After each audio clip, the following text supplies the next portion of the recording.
Muy buenas noches, espero que se encuentren muy bien. Hoy tenemos la primera clase del curso de Historia de las Guerras Civiles en Colombia y del conflicto armado. Hoy quiero compartir algunas reflexiones generales desde el punto de vista historiográfico.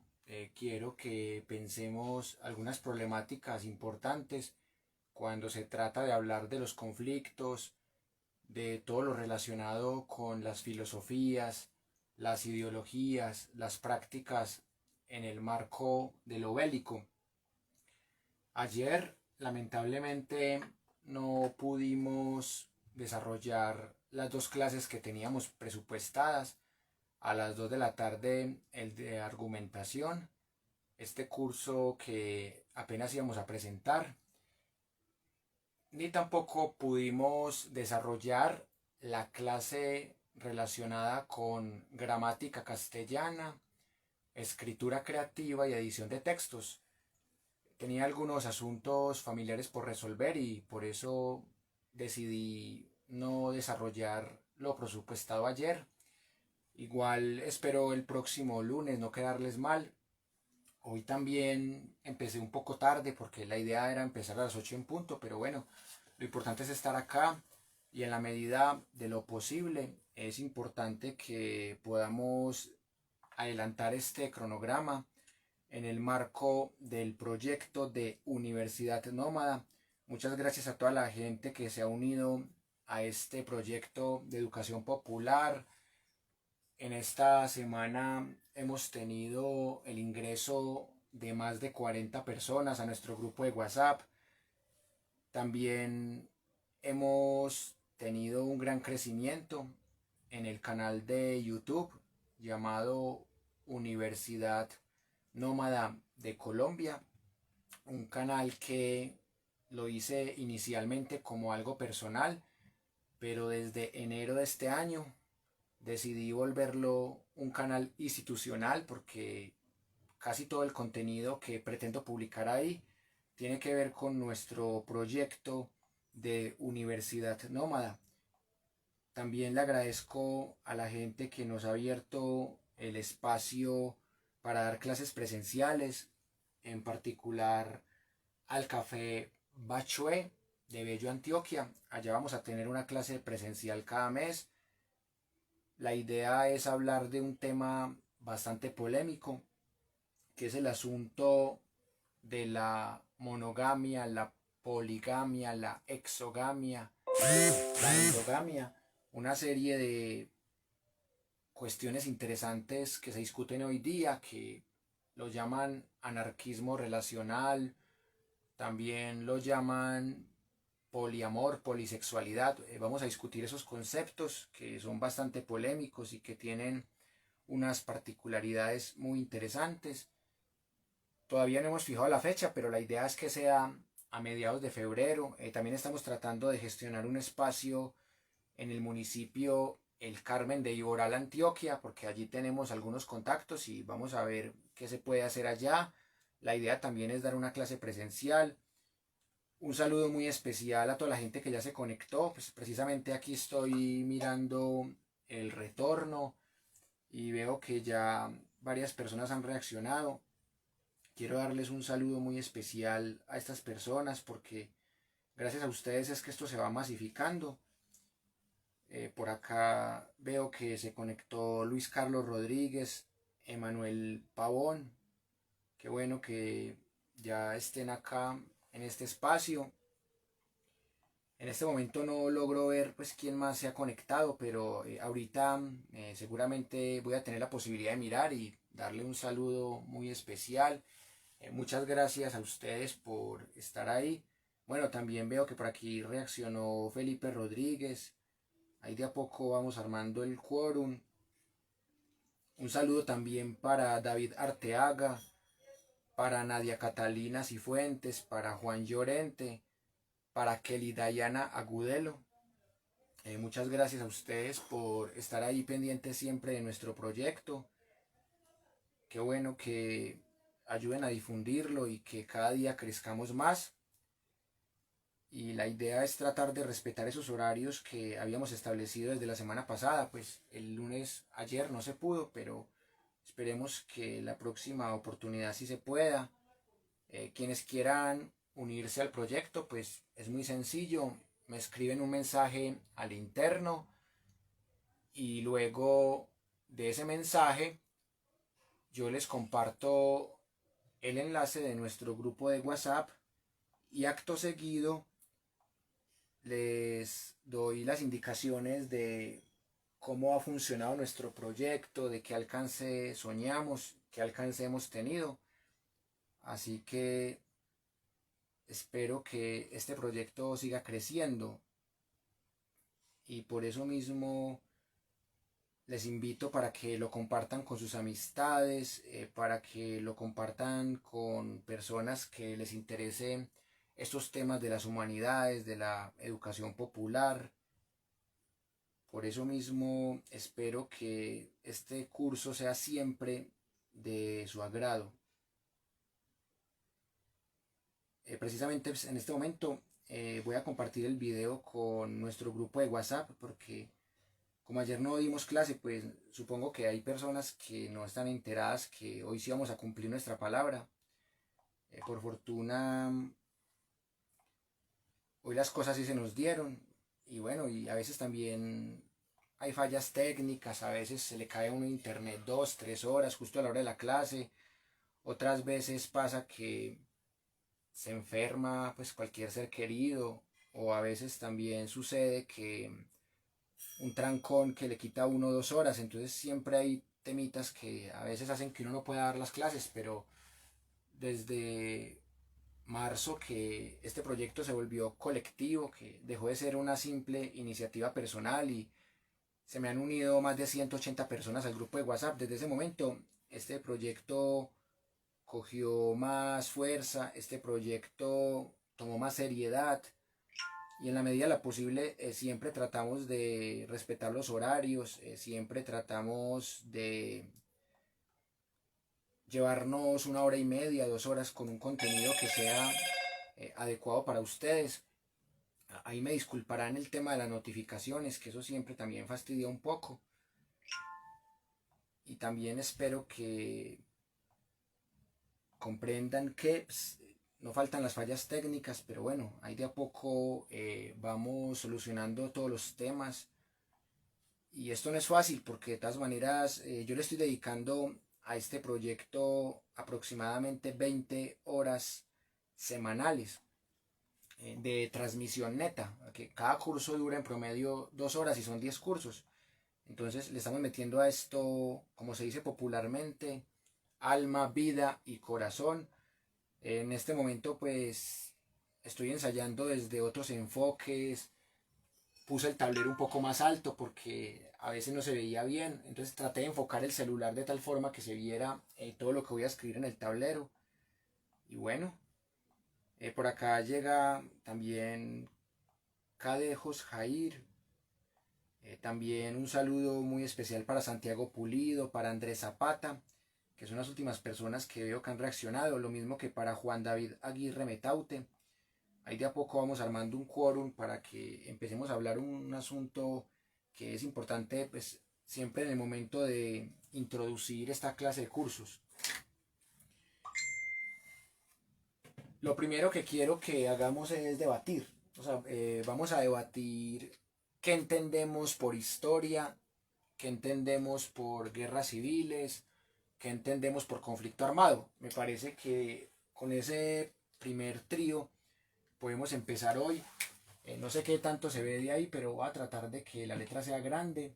Entonces, este primer punto yo lo llamaría saberes previos, porque todo curso siempre debe tener en cuenta lo que saben sus estudiantes, y en este caso los estudiantes somos todos, porque aquí vamos a aprender, ustedes van a aprender de mí y yo de ustedes. Entonces, teniendo en cuenta este tema de los saberes previos, para ustedes, ¿qué es la historia? ¿Qué son las guerras civiles? ¿Y qué es el conflicto armado? Que son las tres grandes categorías porque van más allá de ser simples conceptos. Voy a empezar yo, les voy a dar mi definición de cada uno de estos conceptos. Empecemos con historia. Historia con H mayúscula. En inglés, pues, ustedes saben que existe history y story. Entonces, cuando hablamos de history, es la historia con H mayúscula. Y cuando hablamos de story, hablamos de la historia con minúscula. La historia asociada con relato, no con la disciplina que estudia de manera sistemática y estructural el pasado. Entonces, aquí estamos hablando de historia con mayúscula. Y esto ya de entrada es un gran debate de si se puede hablar de historia con mayúscula. En mi opinión, si bien es cierto, la historia no deja de ser una humanidad, la historia no deja de ser un discurso con muchas falencias, con muchas manipulaciones, con elementos subjetivos. En mi opinión, la historia sí puede llegar a ser una disciplina que se distinga de las concepciones subjetivas del pasado. O sea, un historiador tiene un deber ético con su profesión. El deber ético del historiador es tratar de explicar el pasado de la manera menos subjetiva posible. Y ese discurso que construye desde el punto de vista teórico, académico, epistemológico, es lo que se conoce como la historia con mayúscula, con H mayúscula. Entonces, yo quiero partir de una definición inicial del historiador Edward Carr, uno de los grandes que uno puede estudiar en historiografía. Edward Carr define la historia como una reflexión crítica del pasado para pensar el presente y para construir un futuro. Esa es una de las definiciones que le he visto a Edward Carr. Pero ¿qué definición tengo yo? Para mí, la historia con mayúscula es la construcción discursiva que se hace desde las entidades que pueden hablar. En este caso, ¿cuáles entidades pueden hablar? Puede hablar la Academia de Historia, puede hablar la Facultad de Ciencias Humanas donde está la carrera de Historia, los que tienen título académico de Historia, pero nosotros tenemos una opinión diferente.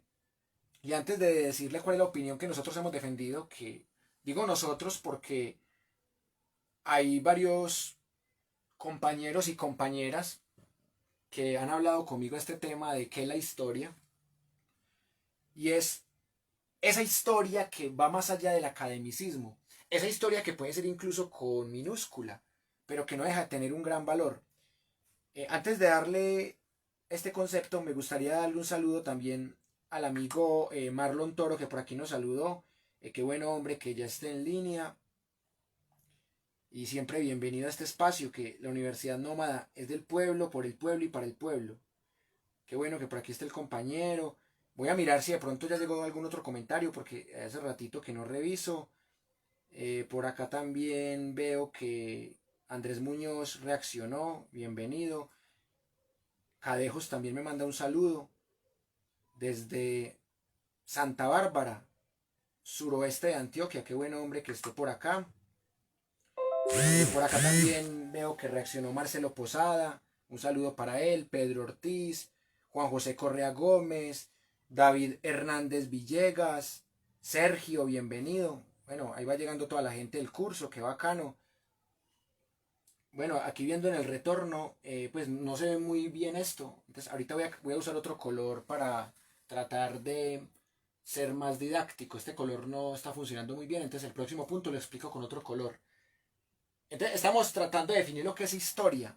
Y esto daría para un curso completo, pero yo sí quiero decir que la historia no solamente lo que la academia dice que es la historia también es un corpus de relatos, no solamente de metarrelatos, del pasado.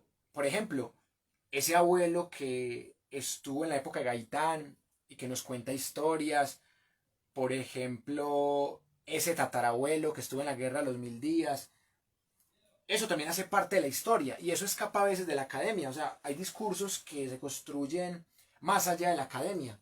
Por eso yo siempre he dicho que el problema de la historia con H mayúscula es que es una historia muy academicista, es una historia que lamentablemente escapa a ciertas cosas que son bastante interesantes, como por ejemplo las fuentes orales, el conocimiento empírico que tiene la gente que vivió la época o que vivió la cultura. Aunque tampoco me gusta caer en ese academicismo, o sea, tampoco me gusta, por ejemplo, cuando la gente dice, no, es que usted no vivió la época de Rojas Pinilla, por eso usted no tiene derecho a hablar de esa época, porque usted nació en los 80 y faltaban más de 30 años para que usted naciera. Y por eso usted no puede hablar de Laureano Gómez, no puede hablar de cómo dio el golpe de Estado Rojas Pinilla. ¿Cómo que no? Yo puedo hablar de lo que yo quiera. Y no porque tenga un título historiador, sino porque uno puede hablar de cualquier cosa desde que sea con argumentos. Entonces, según esa lógica, no podemos hablar ni de Platón, ni de Aristóteles, ni podemos hablar de los escolásticos, ni de los patrísticos, ni podemos hablar del Renacimiento, ni podemos hablar de la Reforma Protestante o la Contrarreforma Católica, que porque no vivimos la época. Eso también me parece una falacia. Entonces no estoy de acuerdo con el extremo de decir que solamente los que estudiaron historia pueden hablar de historia, o que solamente es válido hablar de historia desde las fuentes académicas, pero tampoco estoy de acuerdo con quienes dicen que solamente los que vivieron la época pueden hablar de ella. Si eso fuera cierto, pues ya prácticamente nadie podría hablar de la masacre de las bananeras, porque ya vamos para 100 años de ese hecho. En este momento tenemos 92 años que se dio la masacre de las bananeras. Entonces, según eso, solamente un historiador que tenga más de 95 años, que tenga, por decir algo, 100 años y que esté vivo, solamente un historiador podría hablar de la masacre de las bananeras. Entonces, me parece que hay mucha falacia por tumbar y por eso quiero que hagamos esta reflexión historiográfica. Bueno, por aquí me llegan nuevos saludos. Víctor, hermano, qué bacano verlo por acá, un saludo. Jonathan Peláez, hermano, qué bacano verlo por acá. Jonathan Peláez, que ha sido panelista de nuestro proyecto en el curso que teníamos sobre la vida pública de Uribe, el de 82 horas. También nos acompañó en un curso que teníamos los domingos sobre el tema del fútbol, que bueno, que ese curso ya lo convertimos en fútbol y política, que en ese momento se llamaba historias del fútbol, pero con H minúscula. Bienvenido, Jonathan. Por acá veo que también David Rambo Uribe, otro compañero que también nos ha apoyado bastante con sus reacciones, con sus comentarios. Carlos Cueto Escobar, bienvenido, hombre. Y bueno, pues algunas personas no alcanzo a ver quiénes son, pero bacano que ya reaccionaron. Qué bueno que estén por acá. Bienvenidos siempre a este proyecto de educación popular. Bueno, eh, vamos a seguir con la segunda cuestión. O sea, ya les dije que para mí la historia con H mayúscula es una imposición académica.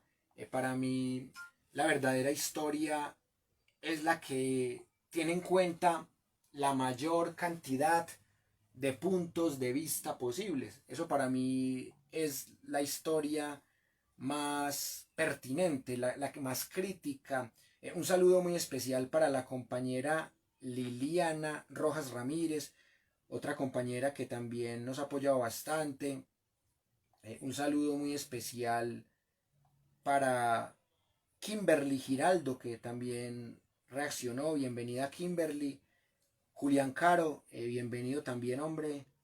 Sebastián Obando, Daniel Cadavid Camaño, bienvenido.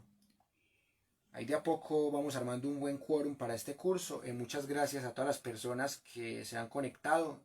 Así nos saluden, así nos reaccionen. También les mando un saludo muy especial por ayudarnos a difundir este proyecto. Entonces, ya para resumir este primer subtema de qué es la historia, para mí la historia es una reflexión crítica sobre el pasado, hecha casi siempre desde el presente, que tiene unos fines explicativos, interpretativos, que no solamente tiene en cuenta las fuentes escritas, sino que también tiene en cuenta las fuentes orales, también tiene en cuenta las fuentes hemerográficas, y si es el caso, las fuentes audiovisuales, porque ya hay fenómenos del siglo nuevo o de finales del siglo pasado que tienen elementos ya documentados, sobre todo en películas, hasta en canciones, en cintas magnetofónicas o cassettes, o que también pues tienen algún vestigio, sea un vestigio textual, arqueológico, pictórico, entre otros. Entonces, para mí la historia es la reflexión crítica del pasado, hecha desde el presente y por el presente, y buscando construir, en muchos casos, un mejor futuro, porque si la historia no es transformadora, se queda solamente en lo hermenéutico o en lo empírico analítico y no llega a un nivel sociocrítico como lo propone la Escuela de Frankfurt. Entonces, para mí la historia es esa posibilidad de escuchar todas las voces, de escuchar las voces de la extrema derecha, de la extrema izquierda, del extremo centro, y escuchar todas las fuentes y pasarlas por el filtro crítico de la razón. Eso para mí es la historia, y también respeto pues otras visiones. El otro componente es el tema de las guerras civiles, y este concepto sí que me parece polémico, porque algunas personas discuten si la patria boba fue una guerra civil o no. Un saludo muy especial para Sara Velázquez, que por aquí veo que se conectó, para Evenide García, qué bueno que ya está llegando toda la gente.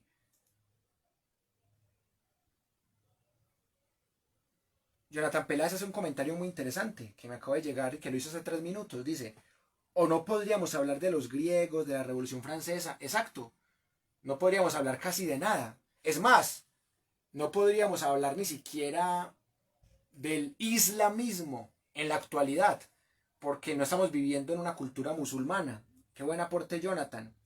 Andrea Restrepo, muy buenas noches. Liliana Rojas, qué bueno que comentaste. De nuevo, bienvenida. Vamos con todo.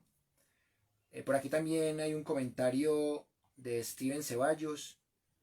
No sé si Steven Ceballos me está viendo, pero una forma de inscribirse es mandándome un mensaje al interno y yo le mando el enlace. La idea es tratar de mantener el enlace lo más privado posible para que no se nos metan saboteadores o piratas informáticos. Pero ahorita cuando termine la transmisión le mando un enlace al compañero para que se meta al grupo de WhatsApp. Qué bueno. Por aquí ya veo que me llega un nuevo comentario de Juan José Correa Gómez que dice: linda noche, profe, podríamos interpretar esa historia con H minúscula, que parte del relato de una experiencia, como fuente oral que enriquece la rigurosidad del proceso investigativo de la historia. Juan José, excelente planteamiento. Claro, yo siempre he dicho que esa historia petulante con H mayúscula se construye gracias a los sustratos de esa historia con H minúscula. Entonces, por muy arrogante que sea mi historia, o por muy documentada, por muy erudita, yo tengo que tener en cuenta las historias con H minúscula. Lo que dice, por ejemplo, el que vivió la historia. Si es una historia del siglo XXI, lo que dice el que vivía en esa casa, lo que dice el tendero, lo que dice el campesino, hasta lo que dice el chirrete del barrio. O sea, todo eso son fuentes que hay que saber aprovechar. Excelente aporte, compañero. Un saludo muy especial para Mónica Martínez. Bienvenida a nuestro proyecto. Espero que ya hagas parte de nuestro grupo de WhatsApp, que ya estés suscrita a nuestro canal de YouTube, que ahí vamos a empezar a publicar puro material de la Universidad Nómada. Ya desde este año dejó de ser un canal personal y se convirtió en un canal institucional. Me perdonarán los videos que están antes de 2 o 3 de enero, porque son videos más personales, pero de ahora en adelante solamente vamos a publicar videos institucionales. Entonces, la compañera, pues si quiere hacer parte del proyecto, me parece que lo puede hacer hoy mismo. Bueno, la compañera no tiene el WhatsApp, pero yo le puedo mandar por interno el enlace para que se una al grupo de WhatsApp. Bueno, el canal de YouTube saben que es Universidad Nómada de Colombia. En la descripción de este video que estamos haciendo está el link para que se unan fácilmente. Mónica, muchas gracias por tus hermosas palabras. De verdad que me siento muy bien con tu reconocimiento, al igual que toda la gente que me ha apoyado, la gente que me ha hecho críticas argumentadas, críticas respetuosas, también las he recibido. Qué bueno que te guste este proyecto, que te gusten mis acciones. Mónica, siempre bienvenida y espero que te guste esta primera sesión que es bastante reflexiva. Hoy vamos a hablar más de ideas que de hechos, pero bueno, me parece que los hechos nunca pueden faltar. Ya hablamos un poco de la historia con H mayúscula, de la historia con H minúscula, del planteamiento de Edward Carr, que tiene una definición muy interesante, la cual comparto en un 100%. Para mí la historia no solamente es una lectura crítica del pasado, la historia es también un anacronismo, porque toda historia se hace desde el presente, salvo la historia de protagonistas que hacen en sus diarios. Esos cronistas que eran guerreros y que a la vez contaban la historia, pero para mí todos los historiadores de oficio y titulados hacemos una reflexión desde el presente y de entrada eso ya nos hace anacrónicos. Por ahí decía una premisa historiográfica que toda historia es anacrónica. A mí me parece que toda historia escrita desde el presente es anacrónica, precisamente porque no vivimos la época y no tenemos una lupa exacta de esa realidad para leerla sin anacronismo. Bueno, con mucho gusto Mónica Martínez, ahorita te comparto el enlace. Bienvenido Ramírez Felipe, bienvenida Catherine Ruiz, otra gran amiga que hace tiempos que no veo, bienvenida. Qué bueno que esto se está llenando de mucha gente. Y por acá también veo que hay personas que están empezando a seguir la página, que aquí tenemos más de 500 clases. En muy poco tiempo vamos a completar más de 600 clases en Facebook. Y así como nos hemos tomado a Facebook desde el año 2017, asimismo vamos a tomarnos YouTube a partir de este año. Muchas gracias por esos compartidos, muchas gracias por esos likes, por esos me encanta, por esos me importa, hasta por los me divierte, porque esos también ayudan a que el video sea más visible. Lizeth Pérez, bienvenida, qué bueno que estés por acá. Si alguien pues está en línea y no le he saludado y ya de pronto dio like o alguna cosa, me disculpa porque a veces no logro ver todos los likes. Qué bueno que estén aquí. Ahora sigamos con el concepto de guerras civiles. ¿Qué entendemos por guerras civiles? La patria boba la consideran la primera guerra civil que tuvimos en Colombia. En mi opinión, es muy complejo decirle a la patria boba una guerra civil entre 1812 y 1815. O sea, para mí la patria boba es una protoguerra civil. Porque bueno, gran parte de la historiografía coincide en decir que la patria boba fue la primera de 9 guerras civiles, empezando por la guerra civil de los Supremos, que sería la segunda. Sabemos que los Supremos empieza en el gobierno de Márquez y que en esa guerra de los Supremos ganan los que están con el gobierno. Después viene la guerra civil por las reformas liberales de José Hilario López, por el inicio de la abolición de la esclavitud en Colombia, que recordemos que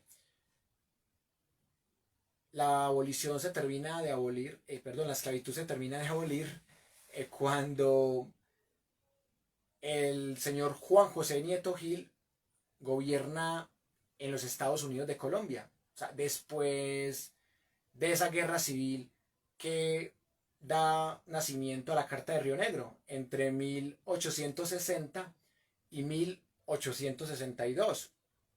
Entonces, Ese proceso de abolición de la esclavitud empieza con José Hilario López en 1851 y por eso hay una guerra civil.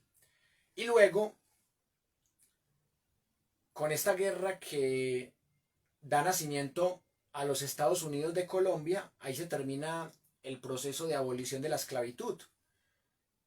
Entonces, ya estamos contando mínimo 3 guerras civiles, aparte de la guerra de la Patria Boba, que para mí no fue una guerra civil, sino una protoguerra civil. Ahorita les explico por qué.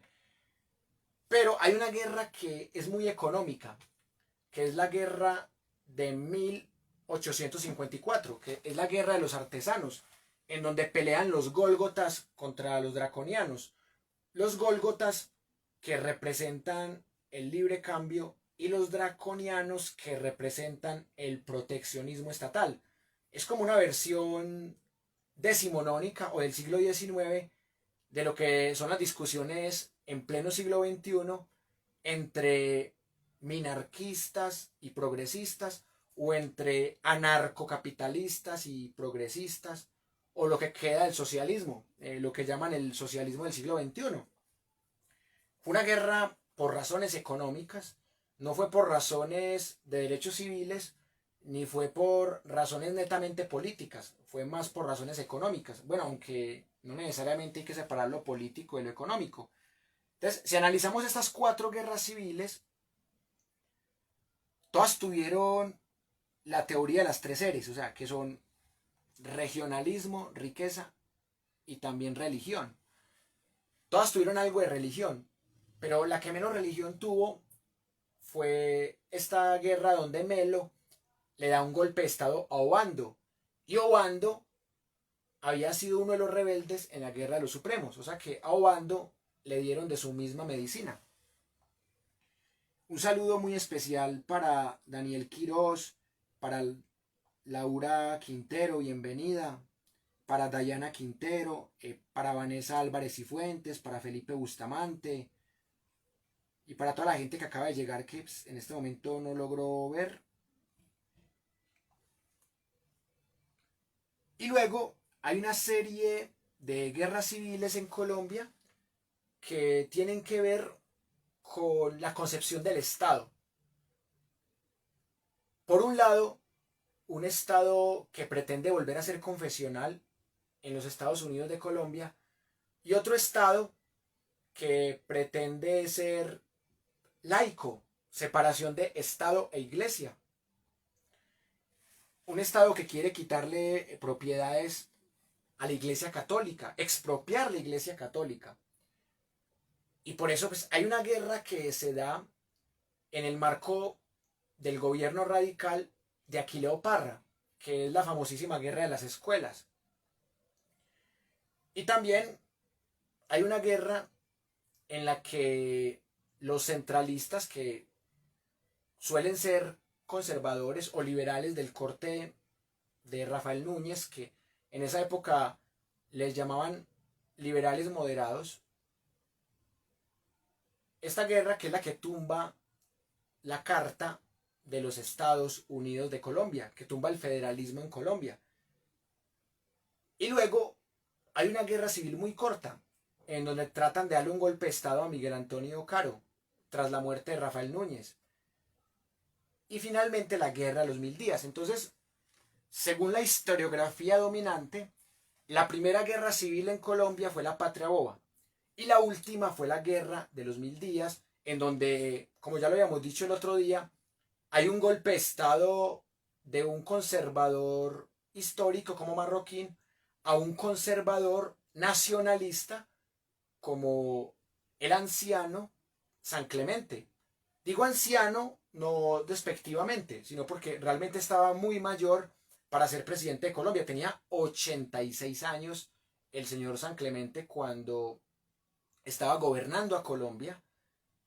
Y no digo que merezca que le hayan dado un golpe de estado por eso, sino porque era un estado bastante clerical.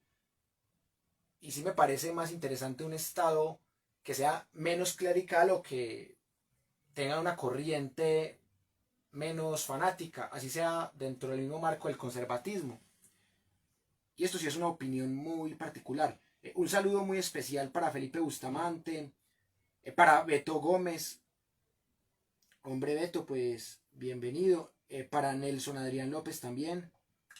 Y para toda la gente que se ha ido conectando. Entonces, teniendo en cuenta eso, para establecer si algo es una guerra civil o no, por eso lo pongo entre comillas, es muy importante determinar la identidad. Y en mi opinión, entre 1812 y 1815 no había todavía una identidad nacional. Había una serie de identidades más regionales y también unas identidades ideológicas. Existía ya un centralismo con Antonio Nariño y existía un federalismo con Camilo Torres Tenorio, pero no había todavía una idea nacionalista, que sí la había ya con la Carta Magna de Villa el Rosario de Cúcuta, de 1821. Ahí sí ya había un inicio de una construcción de identidad nacional. Y cuando se da la Guerra de los Supremos, 18 años después de esa Carta Magna, y también 9 años después de la muerte de Simón Bolívar, la Guerra de los Supremos sí tiene todos los elementos de guerra civil, porque fue una guerra de carácter nacional, porque ya había una identidad que se había construido desde la batalla del Pantano de Vargas, desde la batalla de Boyacá, ya había un proceso de construcción de la identidad que ya tenía mínimo 20 años. Entonces me parece que en la Guerra de los Supremos sí había todos los elementos para considerar que esa es una guerra civil. Entonces, para mí, en Colombia ha habido 8 guerras civiles, empezando de la Guerra de los Supremos hasta la Guerra de los 1000 días. Pero, según la historiografía dominante, en Colombia hay 9, porque cuentan la patria boba. Pero es porque se ha creado también un sentimiento patriótico desde el tema del grito de independencia, que para mí no es tan relevante como para muchas personas. Ahí tenemos mucho para debatir, y eso que apenas estamos en el primer punto. Un saludo para Santiago Morales, que fue una de las últimas personas que reaccionó. Un saludo para Méndez Ilmer, para Sebastián Bustamante Ospina, para Lorena Giral Quinchía, para Dylan Tilano también. Bueno, no logro ver quién más. Un saludo también para Robinson Jiménez, para Julio Pérez, o Julio, bueno, debe ser Julio Pérez, para Alejo Polo. Ahí de a poco vamos armando un buen quórum.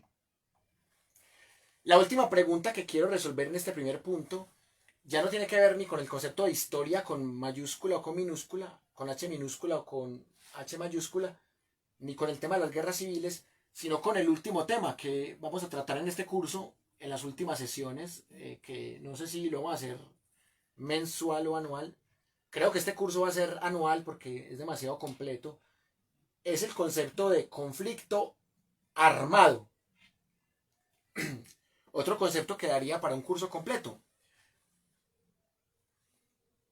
El conflicto es inevitable en el ser humano. Bueno, y no solamente lo ha dicho Gandhi, lo ha dicho Stanislao Zuleta. Casi todos los teóricos coinciden en que el conflicto es inevitable. Lo que es evitable es que sea armado. Si usted me dice, no, no estoy de acuerdo con esa idea que usted propone es falaz, ahí ya hay un conflicto, pero es un conflicto de opinión.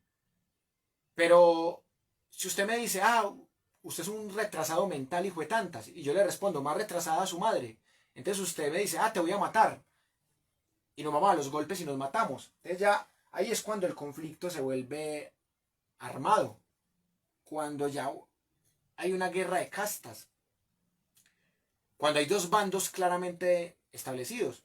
Bueno, y todos conocemos de cierta manera la tesis de José Obdulio Gaviria, que en Colombia no hay conflicto armado, sino amenaza terrorista, que eso lo discutimos en el curso de Uribe también. Negar el conflicto armado es negar la oposición en Colombia. porque es que mal que bien, todas las guerrillas son oposición. En Colombia hemos tenido guerrillas conservadoras, guerrillas liberales como las de Guadalupe Salcedo, y aparte de las guerrillas comunistas como las FARC, como el ELN, como el EPL, también hemos tenido guerrillas bolivarianas como el M-19, hemos tenido guerrillas indígenas como el Quintín Lame, guerrillas de una orientación más sindicalista como el PRT. Entonces, por eso me parece que decir que en Colombia solamente ha habido amenaza terrorista es decir que los estados en cabeza de los gobiernos son inocentes y que todas las guerrillas son malas, sean conservadoras, sean liberales, sean comunistas, sean socialdemócratas, sean bolivarianas, sean indígenas, sean cercanas a sindicatos o a partidos de trabajadores, o sea, que todas las guerrillas son terroristas. O sea, la tesis de José Obdulio me parece bastante reduccionista, bastante minimalista y falaz. Porque puede que estemos de acuerdo más con un autor o con una autora, o puede que nos guste más una lectura de la guerra o el conflicto que otra, pero negar el conflicto como tal es algo bastante complejo, porque es darle toda la razón al status quo. Es decir, que son simples terroristas que se alzaron en armas y ya. Un saludo para David Hernández, para Ángela Zapata, qué bueno que esté por acá, Ángela, siempre tan fiel a nuestros cursos. Bueno, por aquí no veo más reacciones.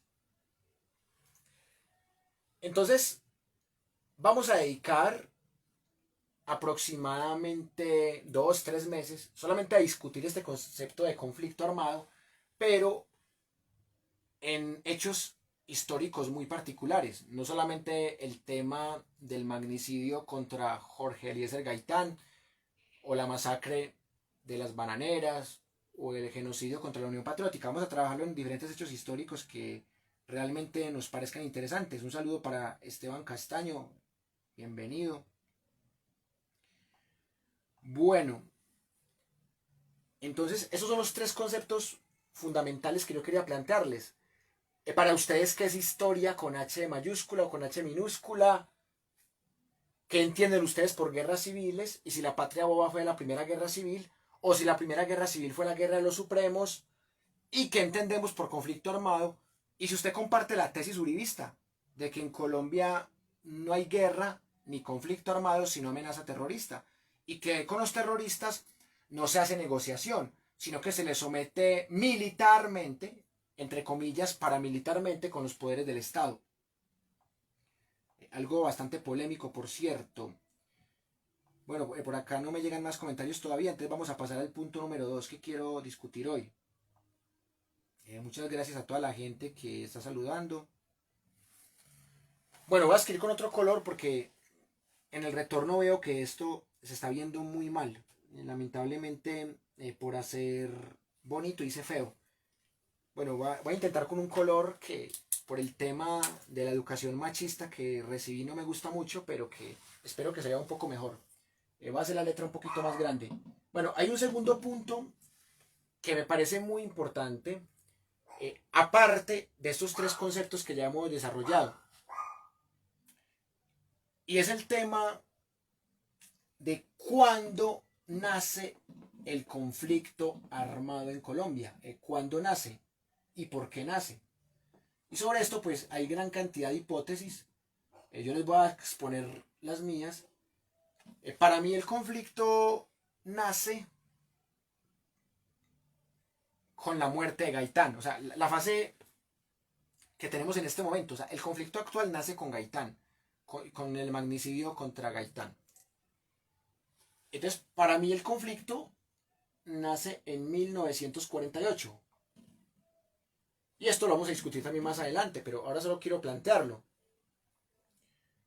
Porque antes de este magnicidio, en Colombia había una tensa calma. O sea, no va a decir que estamos en paz o que no había violencia, Pero después del magnicidio contra Jorge Eliezer Gaitán, la violencia en Colombia se quintuplicó. Y esto lo dicen estudios muy serios, como este estudio, por ejemplo, de Falsborda, que es sobre la violencia en Colombia, un estudio de 2 tomos. Entonces, si la violencia se quintuplicó, ¿qué podemos decir acá? Que la economía mejoró porque ya se había acabado la Segunda Guerra Mundial, la Guerra Fría apenas estaba iniciando, la guerra de Corea no afectó a Colombia, más allá de que Colombia envió el batallón Colombia, que ahí se vio de esa relación que quería sanar con Estados Unidos, nuestro país, y el gobierno conservador del momento que mandó ese batallón Colombia a Corea.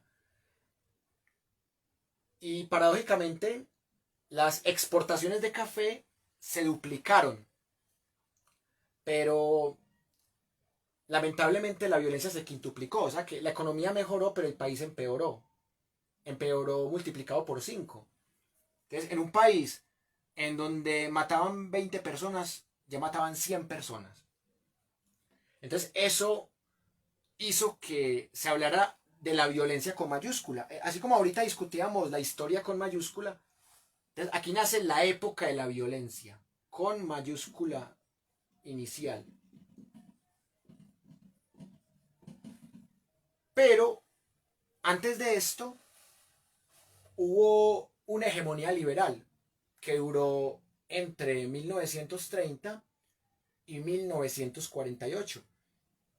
En esa hegemonía liberal se dio una reconciliación con lo que era el Partido Comunista. O sea, los que montan, por ejemplo, en 1934, a Alfonso López Pumarejo son el Partido Liberal y el Partido Comunista. Y el Partido Conservador se niega a votar. Y esto le da la victoria a López Pumarejo, que hace unas reformas educativas que a la iglesia no le gustan porque él quiere que sea una educación más laica, menos clerical. Hay una reforma agraria que tampoco le gusta a ciertas élites. Y así como en su momento a Gaitán lo vieron como un comunista, a Alfonso López Pumarejo no solamente lo vieron como un comunista, sino que lo vieron como un ateo. Y en su segundo gobierno también le hicieron la vida imposible. Lo que pasa es que en el primer gobierno, que fue entre 1934 y 1938, no lo hicieron renunciar. O sea, él de hecho presentó su renuncia y no se la aceptaron. Pero en 1945 él presenta su renuncia y ahí sí se la aceptan. Y su hijito, ese señor que fue presidente entre el 74 y el 78, que sale en el billete de 20.000 pesos, su hijito, Alfonso López Miquelsen, estaba metido en unos escándalos. Y los enemigos políticos de López Pumarejo se aprovechan de estos escándalos para obligarlo prácticamente a renunciar. Entonces miren que ahí de nuevo los conservadores en 1946 recuperan el poder. Y en el 48 sacan del camino al que estaba moviendo la gran masa, gran parte del pueblo. Y esto hace que los conservadores sigan manteniendo su poder. Hasta el Frente Nacional lo tienen, porque mucha gente cree que Rojas Pinilla era liberal, pero Rojas Pinilla era conservador. Lo que pasa es que era un conservador con una hija que quería mucho, María Eugenia. Y María Eugenia es la que ayuda a convencer al dictador para poder lograr el voto femenino en Colombia. Y otra cosa, que Rojas Pinilla pasó de ser conservador a ser populista, pero en su segunda etapa política, cuando le roban las elecciones en el 70, pero él era conservador, estuvo en la guerra de Corea antes de darle el golpe de estado a Laureano Gómez, que tenía encargado en la presidencia a Roberto Urdaneta, era de corte ospinista, de Mariano Ospina Pérez, que había sido el presidente de Colombia entre el 46 y el 50. Entonces, la hipótesis que nosotros desarrollamos en el libro de 100 preguntas y respuestas para comprender el conflicto colombiano es que el conflicto armado empieza el 9 de abril de 1948 con el magnicidio perpetrado contra Jorge Eliezer Gaitán. ¿Quién mató a Gaitán? No se sabe, pero hay 4 hipótesis de quiénes fueron los responsables de este magnicidio. Y en el libro hablamos de esas 4 hipótesis. La típica, que es considerar que fueron los conservadores.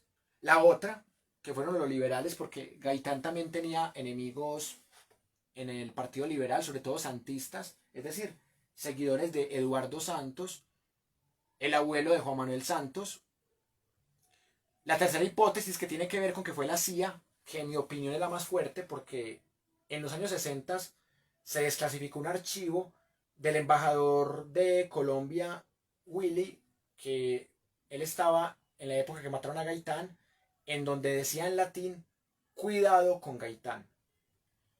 Y la otra, que sí me parece bastante conspirativa y casi que imposible de comprobar, que fue Fidel Castro, porque el día que mataron a Gaitán, él tenía una cita con el joven Fidel Castro, que era un muchacho que no pasaba de 20 años y que no tenía ni las razones, ni el interés, ni el poder militar todavía para matar a Gaitán. Entonces me parece que esa sí es bastante débil. Además que le faltaban más de 11 años para empezar la revolución cubana. Entonces esa hipótesis me parece bastante floja, pero también hay que mencionarla.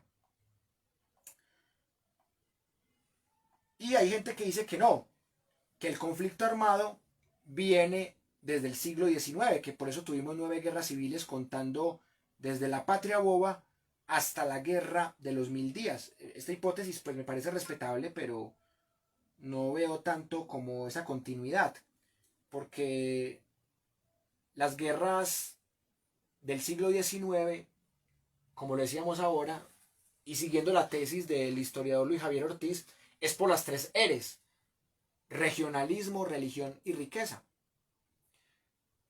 Y ya en la época de Gaitán es una guerra que es bipartidista, pero que tiene un partido liberal dividido entre turballistas y gaitanistas, por ejemplo, entre lopistas y santistas.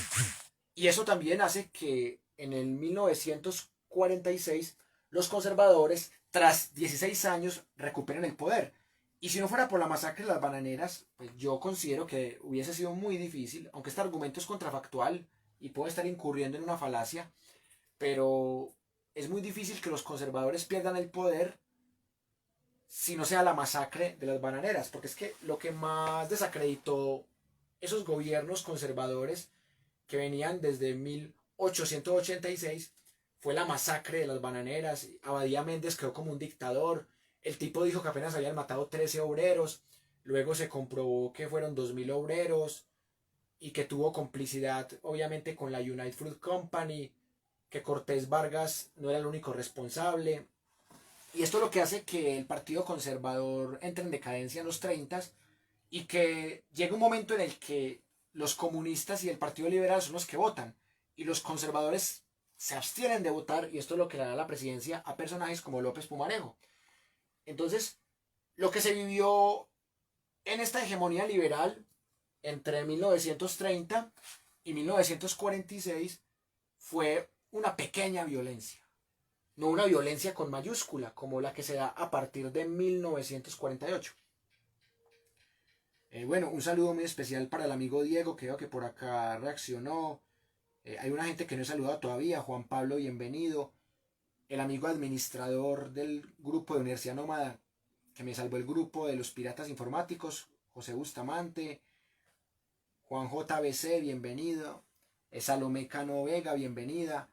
Daniel Acevedo, bienvenido. El amigo Inocente Decadente, bienvenido. El profesor Carlos Mario Hidárraga, bienvenido. Sara Morales López, gracias por el apoyo. Santiago Morales también. Un saludo muy especial también para todas las personas que ya se conectaron pero que no han escrito, no han saludado. Dayana Quintero también. Ahí de a poquito vamos ganando quórum. Esta pregunta de cuándo nace el conflicto la voy a dejar abierta, porque la idea del curso es explicar todas las guerras civiles, incluyendo las que yo considero que no son guerras civiles, sino protoguerras civiles, como esta de la Patria Boba, entre los seguidores de Antonio Nariño y de Camilo Torres Tenorio, una guerra de 3 años que para mí fue una protoguerra civil, no todavía una guerra civil. Entonces vamos a tener tiempo de todo. Bueno, ya vamos para el tercer punto. Vamos a hacerlo con otro color. Otro color que ha sido bastante despreciado por el machismo con el que somos educados, pero que en este caso pues escribe bien. Vamos a escribir el tercer punto que me parece importante. Y es el tema de qué tan objetiva puede ser la historia. O sea, que es otra discusión que no puede faltar desde la reflexión epistemológica y desde la reflexión historiográfica. O sea, si uno puede hablar de objetividad en historia, como en la época del siglo XIX, del historicismo de Ranke, en mi opinión, la historia objetiva no existe. Pero tampoco existe la historia totalmente subjetiva, porque existen fechas, porque existen cosas que nadie discute. O sea que sí hay unos datos que pueden llamarse objetivos. Por ejemplo, nadie discute que entre 1860 y 1862 hubo una guerra civil. Una guerra civil que Tomás Cipriano de Mosquera le ganó al señor Mariano Espina Rodríguez. Y que esa guerra indujo a que el país se llamara Estados Unidos de Colombia con la Carta de Río Negro de 1863. O sea, nadie niega que existió ese hecho y que esas fechas son las de ese hecho. Entonces, esa es la parte objetiva. Pero la parte subjetiva es cuando uno interpreta eso desde determinada ideología. Si uno lo interpreta desde una ideología de extrema derecha, o de extrema izquierda, o de extremo centro, o si uno lo interpreta desde algo pasivo, sin uno dar su punto de vista, solamente citando las fuentes que uno tiene. Entonces, una de las hipótesis que yo quiero sostener acá es que la historia no es objetiva del todo, ni tampoco es subjetiva del todo. La historia es intersubjetiva. Esa es otra de las premisas que quiero desarrollar en este curso, desde el punto de vista historiográfico y metodológico. La historia es intersubjetiva. Y la idea no es llegar a una historia objetiva, a una historia positivista, pero sí tratar de hacer planteamientos razonables, planteamientos demostrables, respaldados en fuentes confiables. Entonces, la idea no es ser objetivos, sino ser lo menos subjetivos posible. Y esto se logra con la intersubjetividad, es decir, escuchando todas las voces, escuchando toda la crítica.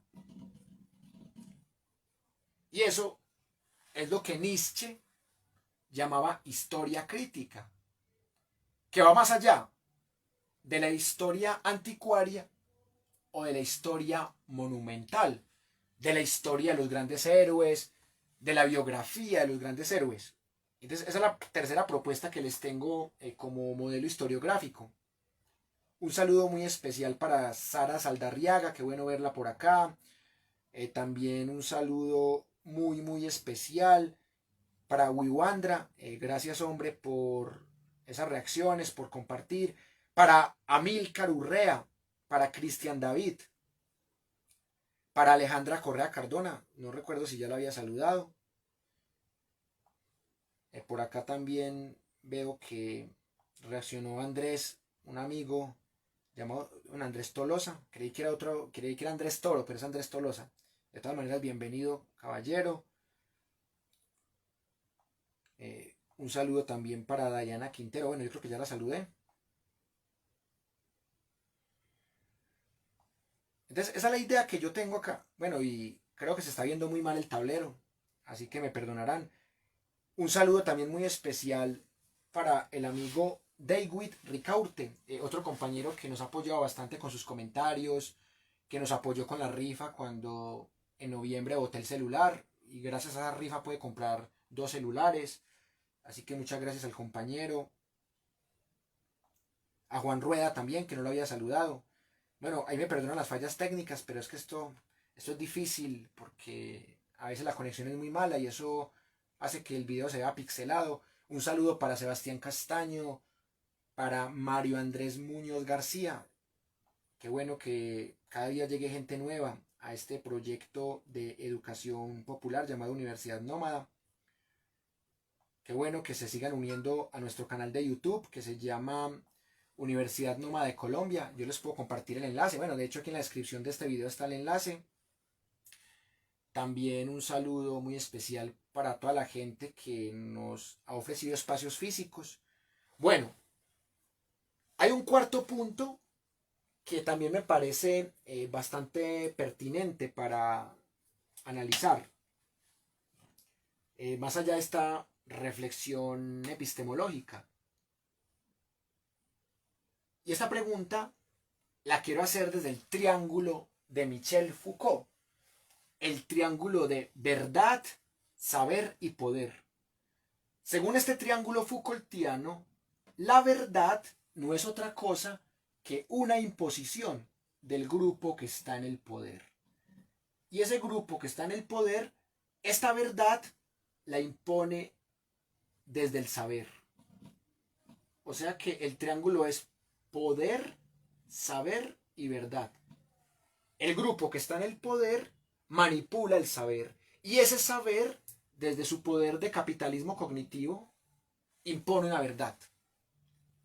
Ese concepto de capitalismo cognitivo vamos a discutirlo en la cátedra nómada, que la idea es que sea los viernes a las 2 de la tarde, que es otro curso que lamentablemente no hemos podido inaugurar.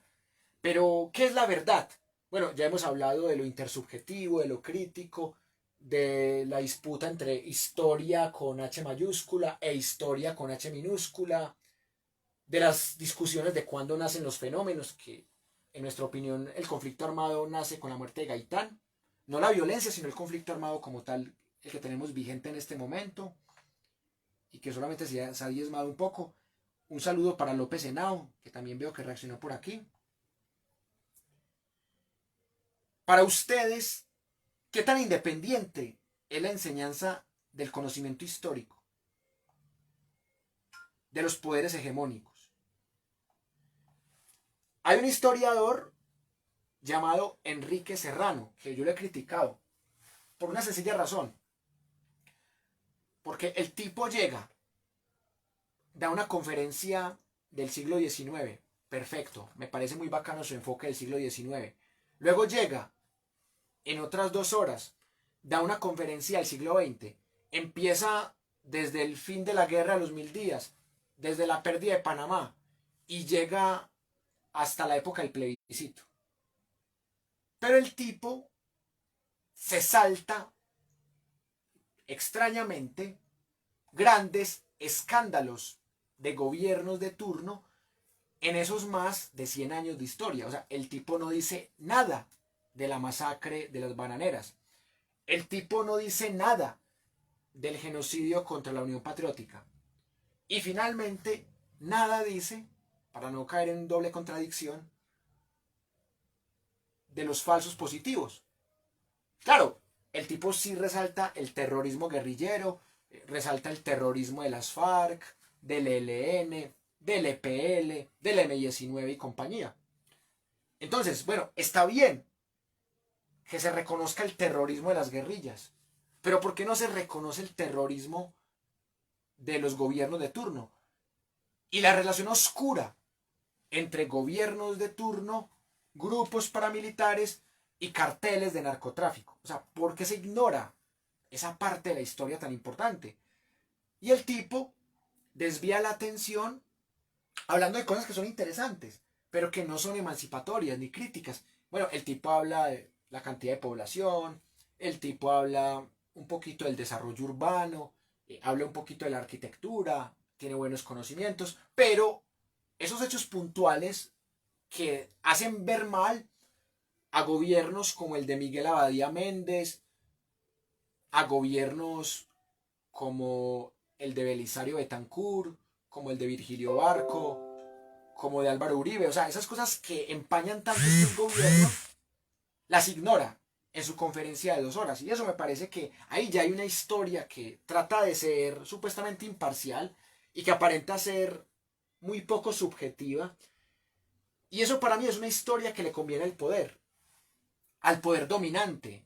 Como diría el difunto Álvaro Gómez Hurtado, es una historia que le conviene al régimen, porque el régimen va más allá del gobierno de turno. Hemos tenido gobiernos de Uribe, gobierno de Santos, gobierno de Duque, pero el régimen no ha cambiado.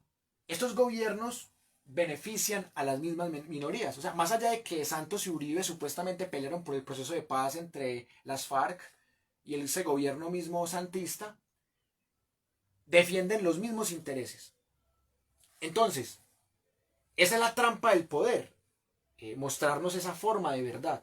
Ahora, si los que estuvieran en el poder fueran los guerrilleros, ellos harían lo mismo. O sea, yo no estoy diciendo aquí que no, que es que los guerrilleros en el poder, ya lo vimos en la Nicaragua sandinista, que todo el mundo creía que había llegado la igualdad, la libertad, mejor dicho, que habían llegado al paraíso. Cuando se cayó la dictadura de la familia Somoza en Nicaragua, que gobernó casi 100 años, o sea, gobernó casi todo el siglo XX, en 1979 se cae la dictadura en Nicaragua. Silvio Rodríguez hasta saca una canción en honor a esa caída, la canción Urgente para Nicaragua, y todo el mundo creía pues que Nicaragua se iba a volver equitativa en lo económico, incluyente en lo social, democrática en lo político y sostenible en lo ambiental. O sea, todo el mundo creía que la Nicaragua perfecta, pero lo que hizo el régimen sandinista fue montar una nueva dictadura. Ya no una dictadura de extrema derecha como la familia Somoza y pro Estados Unidos, sino una dictadura de extrema izquierda, y nacen grupos que obviamente quieren tumbar ese poder, que esos grupos ya de cierta manera ya existían, pero no tenían el patrocinio todavía de Estados Unidos. Entonces ahí es cuando Ronald Reagan apoya a los contras, que pasan de ser paramilitares a ser guerrilleros, guerrilleros de extrema derecha, aunque suene raro, pero eran guerrilleros de extrema derecha que querían tumbar el régimen sandinista, apoyados por Estados Unidos. Bueno, un saludo muy especial para Mateo Jara, para Javi también, que veo que por acá reaccionó, para Juan Pablo Bastidas, para Mario Andrés Muñoz, para la amiga Estrella Fugaz, para María Paulina Correa, qué bueno verla por aquí. Por acá también veo que llegó un nuevo comentario, pero no lo alcanzo a leer bien.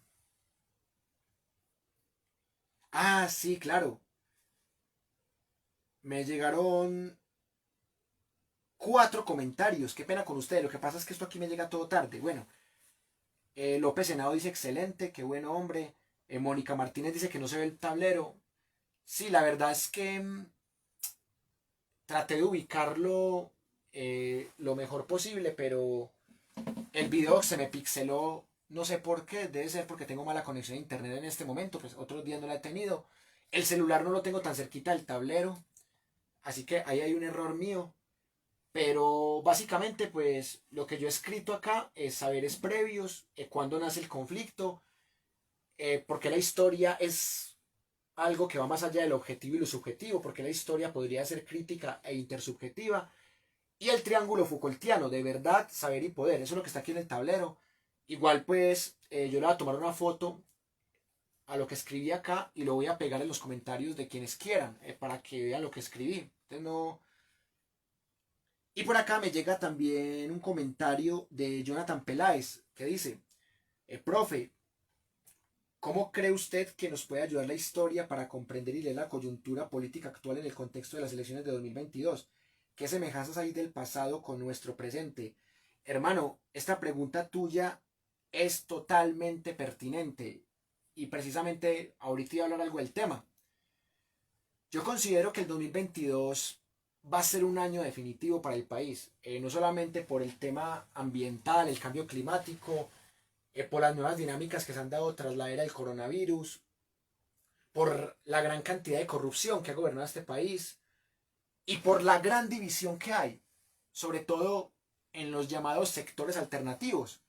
Que no, que este era de Petro, pero que antes era de Claudia López, o que no sé qué, o que este era de Claudia López y se pasó para Petro, que no, que estos eran uribistas y que después se volvieron santistas, y ahora, como Roy, y ahora son disquepetristas, cuando el petrismo, yo siempre he dicho que el petrismo no existe, bueno, eso lo vamos a debatir más adelante.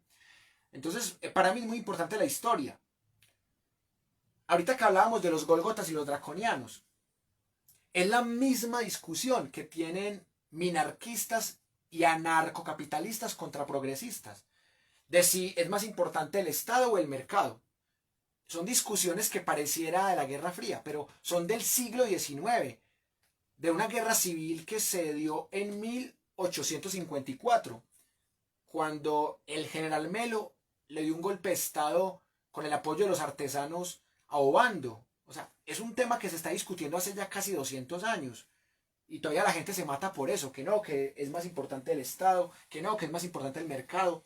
En ese curso de pensamiento crítico y unas tecnologías, en la última clase, en la clase número 18, yo decía, la disyuntiva entre capitalismo y socialismo ya no tiene sentido. El Estado y el mercado ya son lo mismo. O sea, China, Rusia y Estados Unidos son igual de capitalistas. Son una mezcla perfecta de la tiranía del Estado y de la tiranía del mercado. Entonces, matarse que porque yo soy más afín al Estado o yo soy más afín al mercado, eso ya no tiene sentido. Bueno, y ya para rematar la pregunta del compañero Jonathan, me parece que la comprensión de estos hechos históricos desde el siglo XIX y mucho antes, por supuesto, nos van a ayudar a comprender ese año electoral que se viene. Por eso, con el curso de historia de las guerras civiles en Colombia y de conflicto armado, vamos a alargarnos todo este año e incluso parte del año que viene, porque queremos pensar el presente desde el pasado. Y ya se viene un presente electoral.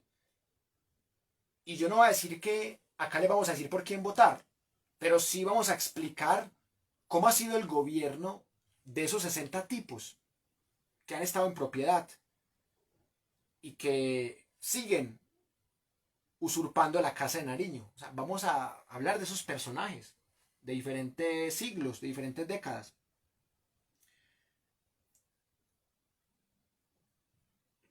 Por acá también me llega un comentario de otra amiga muy querida en el proyecto, de Claudia Pilar Mejía Osa. Buenas noches, qué bueno verte por acá. Claro que sí, tenemos un encuentro pendiente. Ya por interno cuadraremos. Gracias, Claudia. Mónica Martínez dice, bueno, tranquilo, que con tus explicaciones se me hace más fácil entender a mí y al niño. Qué bueno, Mónica, que estés con tu niño. ¿Qué edad tiene?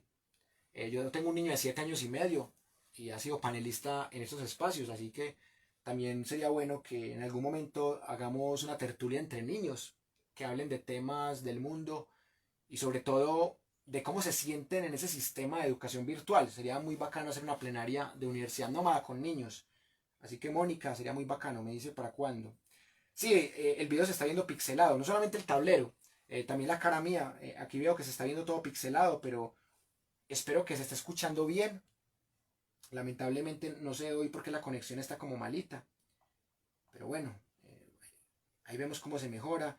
Un saludo para Mateo Jara, para Daniel Izaza, que por aquí veo que reaccionaron. Qué bueno que estén ayudando a compartir. Y la idea es esa, que este espacio sea tan didáctico que no solamente lo entienda pues gente que no estudia historia, sino también que lo entiendan niños y niñas que de pronto en las clases sociales han visto cositas, pero no muy profundas. Bueno, el último punto que quiero resaltar, que yo lo llamo el punto introductorio número 5, que seguramente no se va a ver, pero lo voy a escribir acá para que lo tengamos presente, ya es el tema de la educación. O sea, cómo enseñar la historia, cómo crear una didáctica de la historia en Colombia que no existe, cómo hacer que la historia sea digerible Y acá quiero retomar el último comentario de Mónica precisamente, porque Mónica está viendo esta clase con un niño, no sé qué edad tiene, pero es un niño que está viendo esta clase. Y hay cosas que son entendibles para los niños, otras no, pero lo importante es que no se aburran. Pero los adultos también nos aburrimos con ciertas clases. Y sobre todo estas clases que suelen ser muy planas, muy conceptuales, llenas de datos. Yo he tratado de darles datos, pero no excederme en ellos. Y creo que mi estrategia es también saludar de vez en cuando. Y así le quito un poquito como, no el rigor, pero sí el discurso plano. Un saludo muy especial para Delia Alpala Castro, otra compañera que se unió a nuestro proyecto. En solo una semana se han unido más de 40 personas a nuestro grupo de WhatsApp, se han suscrito más de 100 personas a nuestro canal de YouTube, así que este mes y esta semana particularmente han sido maravillosas. Los últimos 7 días han sido mágicos para nuestro proyecto y toda la gente que se quiera unir me escribe al interno y lo uno a nuestro grupo de WhatsApp. Ah, bueno, es un niño que ya está casi sí, en la etapa de adolescencia, está entre pubertad y adolescencia. Entonces, me parece bacano que un niño de 13 años esté viendo esta clase. Bienvenido. Un saludo para tu hijo Mónica. Bueno, como hoy es una clase más bien introductoria, por eso les he hablado de generalidades. Hemos hablado de saberes previos, de historia con mayúscula, historia con minúscula, de guerras civiles, de conflicto armado, de las hipótesis de cuándo nace el conflicto, de las hipótesis de quienes mataron a Gaitán, la parte epistemológica, por este lado de lo crítico con Nietzsche, del triángulo con Foucault. Ahora quiero que toquemos un último punto, pero quiero darle un saludo muy especial a Laura Velázquez, que también veo que acabo de reaccionar. Laura, bienvenida. Ya sabes que te voy a dar la invitación también para que te unas a nuestro grupo de WhatsApp. Bueno, este punto número 5 me parece el más importante de todos los que hemos hablado hoy, que es cómo pensar la historia. Y si nosotros como docentes podemos enseñar a pensar la historia. Y si nosotros la sabemos pensar. Porque el hecho de que sepamos un poquito de historia de Colombia no quiere decir que la sabemos pensar. Ni mucho menos que la sabemos pensar críticamente. Entonces, aquí sí hay que dedicar más minutos en este punto. Un saludo también para Cristian Mariano, que veo que por aquí reaccionó. En mi opinión, hay un vacío muy grande, más allá de que se han creado grupos de estudio, grupos de investigación con el tema de didáctica de la historia. Para mí, hay un vacío muy grande en didáctica de la historia. Es decir, en cuáles son los problemas de la historia, para qué aprender historia, para qué sirve la historia, si la historia debe quedarse solamente en el pasado, si la historia debe servir, como diría Jonathan, para tomar una decisión electoral en el 2022, si la historia realmente tiene algo de objetividad, o si la historia, por muy académica que sea, no deja de ser muy subjetiva, si realmente en sociales se puede enseñar historia como debe ser, si historia debería ser una materia independiente como antes del gobierno de Belisario Betancourt, o si debe seguir siendo una sirviente o un mini componente de las ciencias sociales y de la materia llamada ciencias sociales. Yo sé que acá no vamos a resolver esas preguntas bien, pero sí quiero que pensemos varias cositas de este tema de la enseñanza de la historia. Lo primero, que para mí lo más importante de la historia no es aprenderla, sino adquirirla. En pedagogía aprendemos que una cosa es adquirir y otra cosa es aprender. La adquisición es un proceso inconsciente. El aprendizaje es un proceso consciente. Y ahí pesa mucho lo metacognitivo. Por ejemplo, en la Universidad Nómada tenemos un curso los jueves a las 8 de la noche que se llama Cine e Historia. Ahí vamos a utilizar una de las artes, el séptimo arte, como estrategia didáctica para pensar la historia. Ese curso gustó mucho Y es por eso, es porque podría llegar a ser una didáctica para pensar críticamente la historia, pero podría que no. O sea, es muy relativo. Pero lo que sí pienso yo es que la historia debe recuperar su importancia en la academia. La historia debe ser una cátedra aparte, porque la historia tiene suficientes contenidos, problemas, objetivos, metodologías de enseñanza y aprendizaje, formas de conocimiento, recursos para investigarla y formas de evaluarla. O sea, la historia, la didáctica de la historia es un capítulo de la didáctica de las ciencias sociales. Y es un capítulo que en Colombia está descuidado. Un saludo muy especial para Diana Gutiérrez, qué bueno verla por acá. Qué bueno que te parezca interesante, Claudia. Oscar nos comparte un comentario por acá muy interesante. Voy a leerlo porque vale la pena. Dice, si trabajas por Wi-Fi, eso puede explicar la calidad. Sí, en efecto, es el Wi-Fi, dice Wilmer. Creo que toca ponernos como los chinos o apoyar a tu país y tu sociedad o apoyas empresas de particulares. Allá prima el bien común y el beneficio de todos. Antioquia tiene un ejemplo muy diciente. EPM con sus regalías ayuda en la financiación de la salud, educación y otros rubros en este territorio. Venderla significa obtener ingresos que en menos de un año se acaban y se dejan de percibir ingresos fijos a largo plazo. Precisamente estaba leyendo una noticia sobre la India. 600 millones de habitantes son agrícolas en ese país, pero su gobierno está legislando en detrimento de su ciudadanía, para beneficio de unos extranjeros, específicamente empresas estadounidenses. Bueno, entonces el comentario de Oscar yo lo divido en dos partes. Una parte que es logística, pero yo no sé, hombre, por qué será. Porque yo he hecho videos con mi hijo y han quedado muy nítidos. El tablero se ve perfectamente, la iluminación también. Pero yo creo que también es el tema de la distancia. Quizás hoy tengo el celular un poquito más distanciado de la torre, pero la conexión aquí no es tan mala. Y por otro lado, eso que usted plantea de los chinos me parece muy interesante. Yo creo que la socialdemocracia y el progresismo son ideologías muy rescatables. Y yo lo he dicho en todas mis clases. Porque me parece que no es el comunismo clásico soviético, pero tampoco es el capitalismo salvaje que nos han impuesto Estados Unidos y compañía. Precisamente con lo que hablamos ahora de ese capitalismo cognitivo que domina nuestras universidades, que reduce nuestro conocimiento a un papel llamado acta de grado o diploma, que impone una forma de verdad desde su poder a través del saber instrumental. Entonces, estoy muy de acuerdo con lo que vos decís. Yo sí considero que hay gobiernos que piensan en las élites, lo que llamamos plutocracia, pero hay gobiernos que piensan sobre todo en su pueblo, más que en las élites. Y esos gobiernos, usted los puede llamar populistas, pero para mí el populismo no es malo.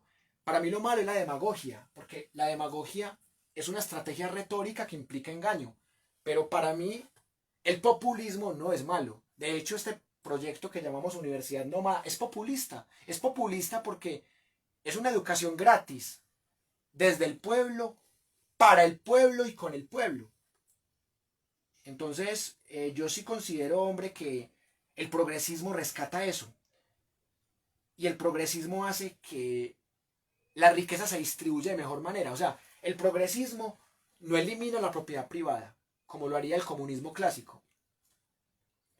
El progresismo no odia a los ricos. El progresismo odia a los corruptos, a los egoístas. O sea, me parece que odiar a los ricos tampoco es la solución. Y creo que alguna vez hablamos de ese tema, de cómo se ha construido un odio de clases. Pero el progresismo no es odio de clases.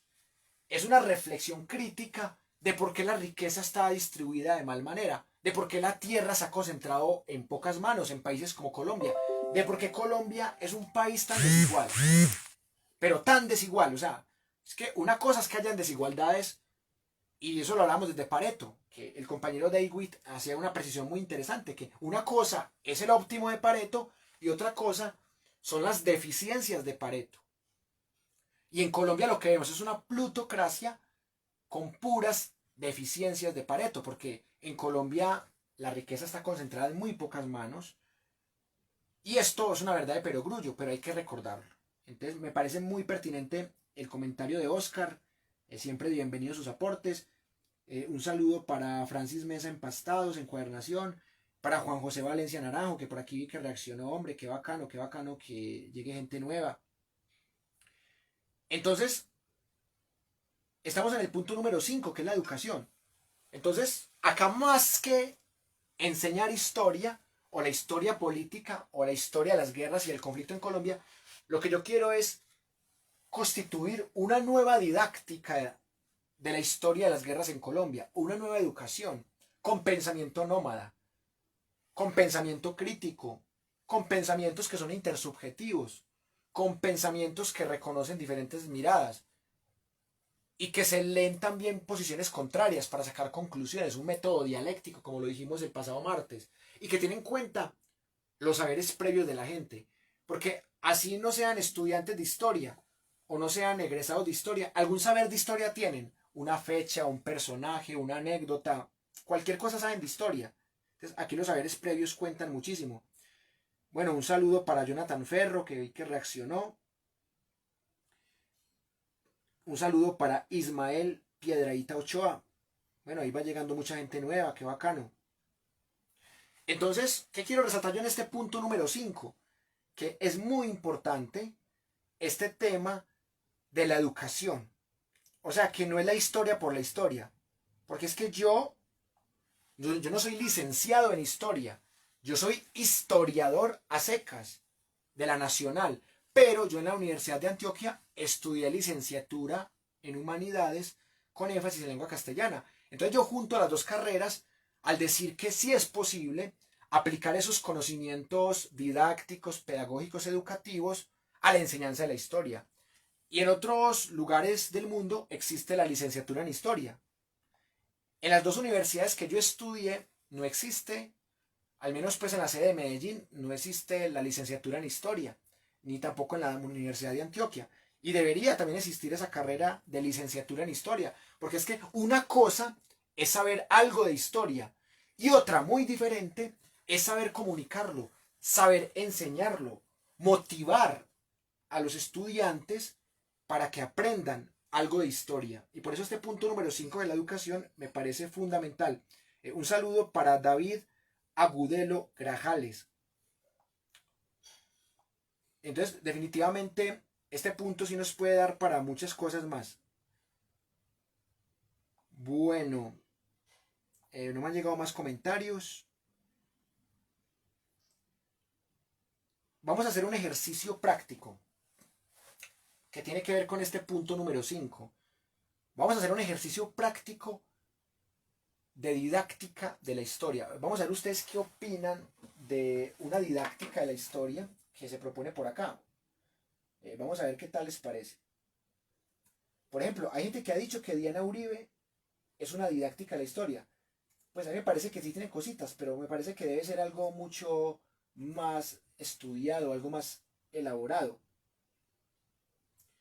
Miren, por ejemplo, si uno se pone a mirar la didáctica de la historia, pues realmente es algo que no es tan viejo. Pero quiero ponerles algo de Joaquín Prats, que se dice que es el primer catedrático de didáctica de la historia. Vamos a escuchar 5 minutos a este señor para que ustedes me den su opinión de que tanto... Fue el primer catedrático. Vamos a escuchar este pequeño documental de 10 minutos, solamente 5 o 10 minutos, del primer catedrático de didáctica de la historia. ¿Pero ustedes qué opinan? De didáctica de la historia en la Universidad de Barcelona. Es un referente para muchos profesores de secundaria que aprendimos con los materiales innovadores realizados por su ¿Me dicen qué tal se escucha? Historia 1316. Pero también es un referente de la didáctica de las ciencias sociales en España y Latinoamérica. Es catedrático emérito de la Universidad de Barcelona, pero tiene la mirada traviesa de un estudiante de 20 años. Hoy nos va a ofrecer un recorrido sobre el estado de la cuestión de la didáctica de la historia, de las relaciones entre investigación e innovación, de las distancias entre las clases de secundaria y los teóricos universitarios y de los incansables proyectos que lleva a cabo con el grupo de investigación que dirige, el grupo DIGES.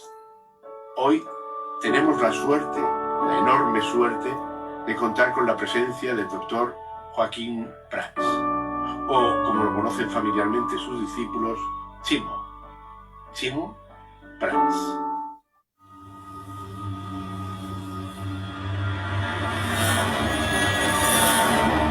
Educahistoria. Laboratorio de Didáctica de la Historia. Tenemos en Educahistoria al profesor catedrático de la Universidad de Barcelona, Joaquín Prats, especialista y doctor catedrático en didáctica de las ciencias sociales, y vamos a darle un repaso a los temas relacionados con los profesores de historia, con la enseñanza de la historia, con la situación de la historia, sobre todo en el mundo docente y en el mundo social, no tanto en el mundo de los especialistas en historia. Y acabas de publicar, Joaquín, un artículo sobre un poco el resumen de los últimos años de la investigación y didáctica de la historia, y en ese artículo explicas que el mundo universitario del profesorado dedicado a la didáctica de la historia está o continúa separado del profesorado de secundaria. Esto ha ido cambiando a lo largo del tiempo, se mantiene y en cualquier caso, ¿por qué se mantiene? Bueno, tradicionalmente la universidad y la enseñanza básicamente secundaria han tenido pocas relaciones a lo largo de los años, no en el caso de la didáctica de la historia, sino en cualquier caso. Es decir, había como un mundo que era el mundo universitario y sobre todo el disciplinar, los físicos, los historiadores, los matemáticos, los lingüistas vivían en el mundo de la academia universitaria, y los profesores de instituto con su formación universitaria pues vivían el mundo de la enseñanza a los chicos, de enseñanza obligatoria y posobligatoria, con su formación y con sus esfuerzos personales por estar actualizado. Pero no había una, digamos, comunicación fluida e institucional entre unos y otros. Cuando aparece en las áreas de didáctica de las disciplinas escolares, concretamente ahora hablamos de la didáctica de la historia y otras ciencias sociales, pues podría parecer que esta separación histórica entre universidad y enseñanza secundaria se iba a facilitar en esta área. La verdad es que algo se ha facilitado por una razón ya inicial, y es que algunos de los profesores que han entrado a la universidad para impartir y estudiar e investigar la enseñanza de la historia, algunos, como es mi caso, por ejemplo, habíamos sido y estamos provenientes de la enseñanza secundaria. Por tanto, ahí había un nexo y había una tradición y una historia personal. Y también es cierto que, a diferencia de otras áreas disciplinares puras, la relación, pues por esa misma razón y por la propia, digamos, calidad y características del conocimiento, pues quizá no está tan alejada. Pero dicho esto, tengo que decir que la deriva que actualmente se está produciendo entre el colectivo de jóvenes investigadores que están dedicados a la didáctica de las ciencias sociales, de la historia en concreto, y el colectivo de los profesores de instituto, no solo no se acerca, sino que se distancia, con excepciones. Podríamos hablar de un grupo de geografía en la Universidad de Valencia que tiene un grupo de profesores de instituto vinculado. El grupo al que yo pertenezco, DIGES, tiene un seminario de profesores al que está vinculado, pero esto es más excepcional que normal. Y muchas veces los universitarios, cuando se dirigen al mundo de la enseñanza secundaria o primaria, no lo hacen para colaborar y para trabajar conjuntamente.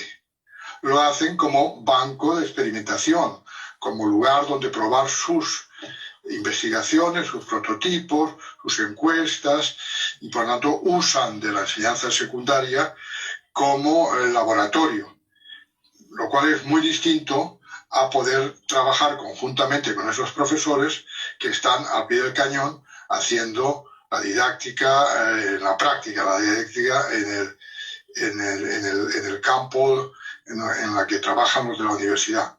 Por tanto, como conclusión y para acabar, decir que la relación entre universidad y enseñanza secundaria es muy escasa, que los jóvenes investigadores, que además no provienen de la enseñanza secundaria, se alejan todavía más, y que esto para la enseñanza universitaria es un problema y también lo es para la enseñanza secundaria, puesto que no se aprovechan y se producen sinergias que podrían mejorar a unos y a otros.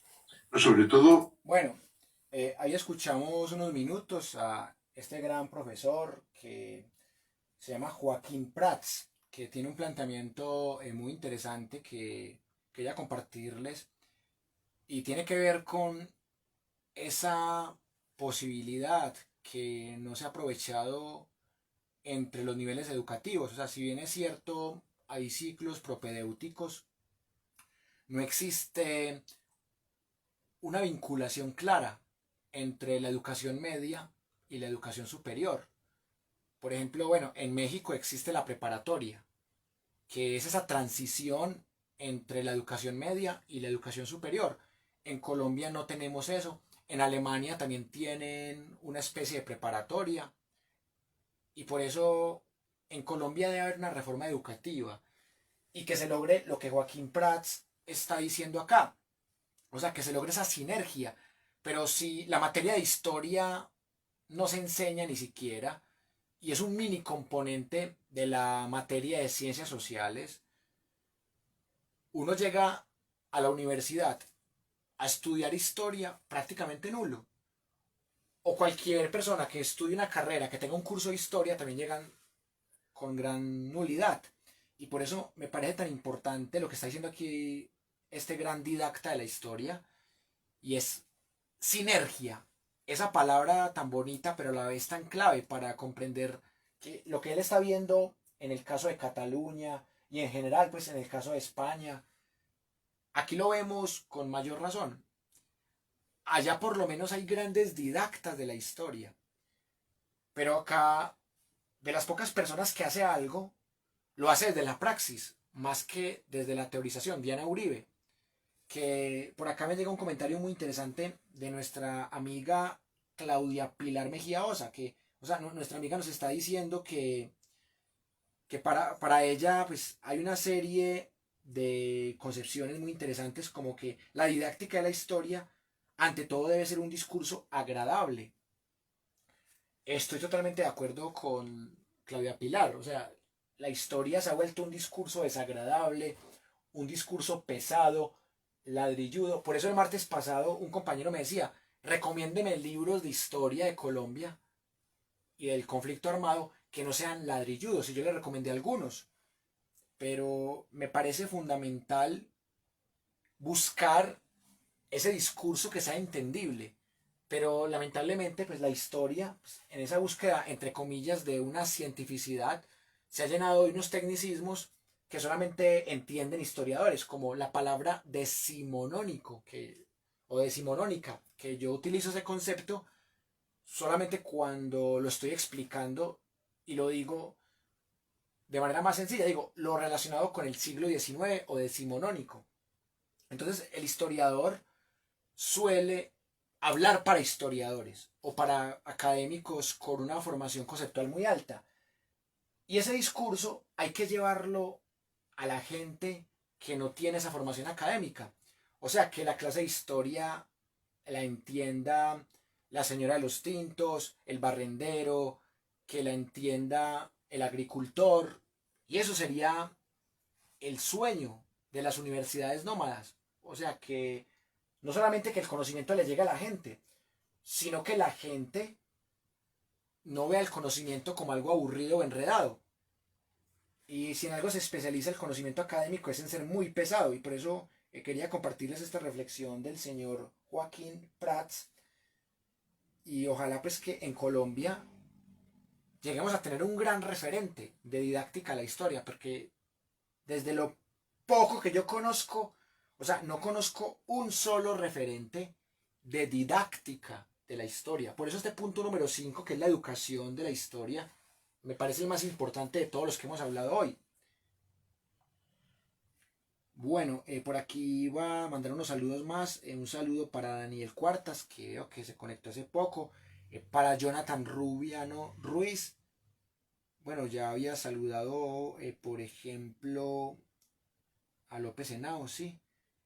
Por acá veo que llegan comentarios nuevos también.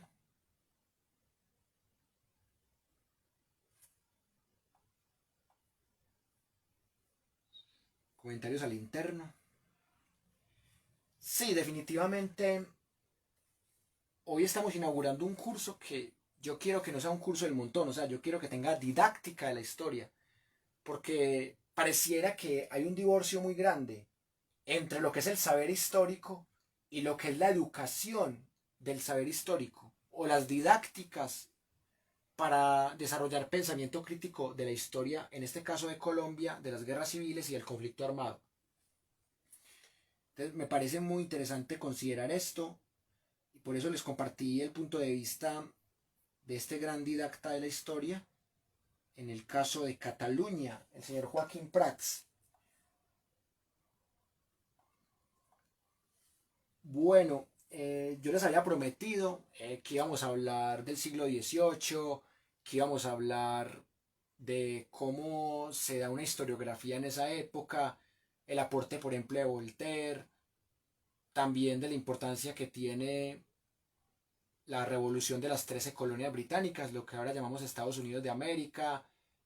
En el caso criollo, el tema de la rebelión de los comuneros, el tema de la Revolución Francesa, la primera revolución industrial. O sea, yo les prometí que íbamos a tocar esos temas, pero hoy quería hacer una clase historiográfica para que tengamos una metodología clara y para que esto no sea un curso más, que sea un curso más acorde a la educación popular, a las enseñanzas de Freire, a las enseñanzas de Estanislao Zuleta, a las enseñanzas de Sousa y también de Michel Onfray, de todos los que han aportado a la educación popular a nivel mundial. Esa era la idea, pues, que fuera una clase totalmente historiográfica y que el punto final fuera este tema de la didáctica de la historia. Bueno, llegó el momento de mirar si hay alguna pregunta más y de empezar a concluir. Voy a mirar si de pronto hay una pregunta más de ustedes, porque hace rato que no me llegan comentarios acá. No, no hay más preguntas por ahora. Entonces llegó el momento de sacar algunas conclusiones. Mi conclusión es que la historia no solamente es importante en el contenido, también es importante en su problematización, en sus objetivos, en sus metodologías, en sus recursos, en sus medios, en sus evaluaciones, que por ende es muy importante saber cuál es nuestro punto de partida, qué saberes previos tienen ustedes, qué saberes previos tengo yo, qué entendemos por la disciplina llamada historia, si es una historia con minúscula o unas historias, o si es una historia academicista con H mayúscula, qué entendemos por guerras civiles, cuál guerra civil fue primero, si la guerra civil primigenia fue la guerra de los supremos, o si podemos decir que ya había sentido de nación y que ya podemos decir que la patria boba entre 1812 y 1815 fue una guerra civil, y eso lo discutiremos más adelante. El tema de cuándo nace el conflicto, pero también de cuándo nace la primera guerra civil en Colombia. Bueno, el tema de lo intersubjetivo, de lo crítico, el aporte de Nietzsche, la epistemología de la historia, el tema de la verdad, el saber y el poder desde Foucault y cómo aplicamos esto a la historia. Y finalmente, el tema más importante, que es la educación crítica de la historia y la didáctica de la historia. Entonces, vamos a tener muchos más temas para debatir. Bueno, por aquí me acaba de reaccionar una amiga muy querida, la traductora de mis textos al bengalí, la querida amiga Mahua Das, de la India. Mahua, hello, how are you? Mahua, pues, obviamente no habla castellano, pero ella tiene un software con el que le salen unos subtítulos del video en el idioma de ella. Entonces ella puede entender más o menos lo que yo estoy diciendo. Entonces, un saludo para mi amiga Mahua.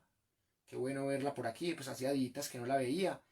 Fue invitada especial de la Universidad Nómada, al lado de Gianni D'Arconza y de Adriano Cervelli. Por acá me llega un comentario de Carlos Cueto Escobar que dice: al pensar la historia como una ciencia social, vale la pena mirar el trabajo del profesor Francisco Cajiao. Es Francisco, no lo conozco. Pedagogía de las ciencias sociales.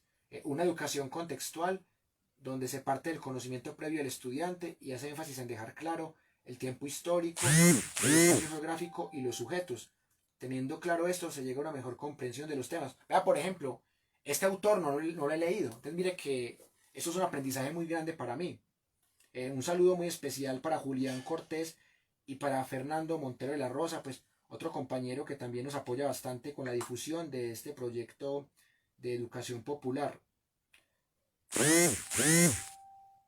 Carlos, excelente sugerencia, la voy a tener muy en cuenta. Un saludo también para Leo Meneses, bienvenido al proyecto. Y bueno, ahí vamos creciendo de a poco. Y estoy totalmente de acuerdo con ese enfoque constructivista. O sea, para mí el estudiante es el centro. Yo sé que uno puede caer también en esa perspectiva de la metódica, que en la metódica también el estudiante termina siendo el centro del proceso de enseñanza-aprendizaje.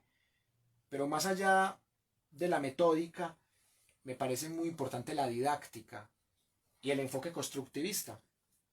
Por eso hay que tratar de leer la historia desde canciones, desde obras literarias, desde fuentes orales, desde anécdotas, desde la polifonía, como lo hicimos con Joaquín Prats, y sobre todo desde el sentido común.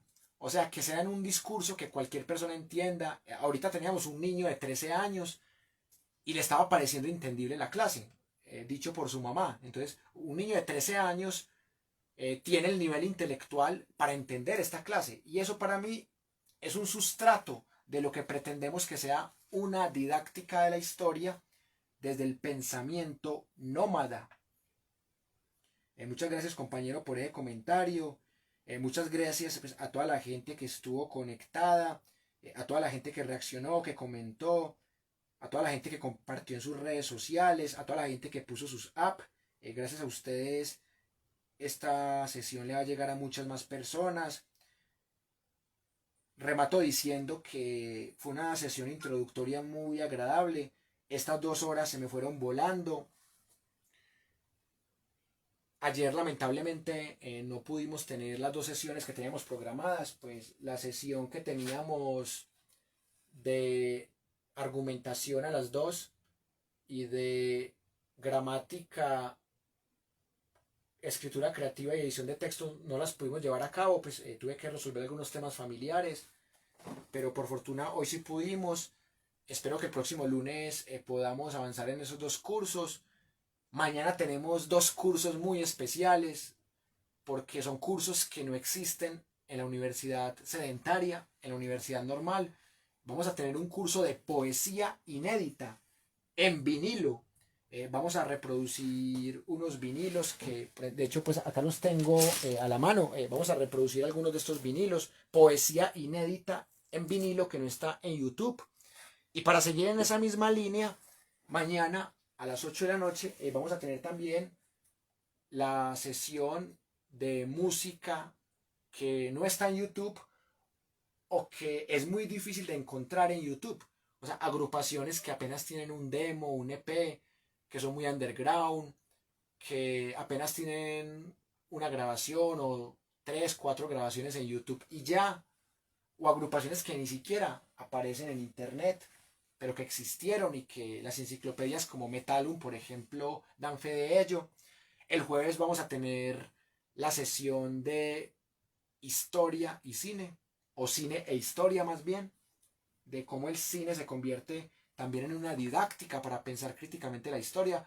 La diferencia entre ese curso y este es que en ese curso vamos a hablar más de la historia, entre comillas, general, que la mal llamaban historia universal.